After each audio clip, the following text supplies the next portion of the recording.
जय शिवराय मित्रांनो, आज आपण चाललोय द ज्वेल ऑफ महाराष्ट्र म्हणजेच किल्ले रतनगड सर करायला. प्रवास सुरू झाला. रात्रीचा 250 किलोमीटरचा प्रवास. रात्र तर भारी होती, पण थंडी एवढी की चहा घेतल्याशिवाय गाडी काय, आपल्या अंगातली बॅटरी पण चार्ज होईना. पोचायचं होतं 6 वाजता, पण अरे इथे थांब, तो सीन भारी आहे असं करत करत गड दिसण्याआधीच 7 वाजले.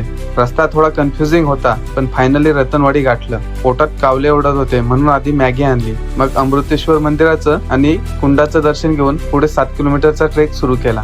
आजची स्पेशल एंट्री वहिनी, त्या पहिल्यांदाच ट्रेकला आल्यात. 10 पावलं चाललं की थांबा, दम लागला. आणि आमचा मनीष दादा बघा, एकदम पर्सनल बॉडीगार्ड बनून ड्युटीवर आहे. बुर्जावर पोचलो आणि सुरू झाला फोटोशूट ऑलिम्पिक. आणि त्या फेमस रील स्पॉटवर तर एवढी गर्दी होती की जणू तिथे पासपोर्ट व्हेरिफिकेशनच सुरू आहे. नेड्याकडे जाताना रस्ताच सापडेना, पण आपल्या ग्रुपचे गुगल मॅप, पराग आणि मयूरने रस्ता शोधलाच. नेड्यातल्या वाऱ्याने आणि नजाराने सगळा थकवाच घालवला. नेडा कसा तयार होतो सर्वांनी विचारलं. मी सांगितलं वारा आणि पाऊस, पण तुमची काय थेरी आहे कमेंट मध्ये नक्की सांगा.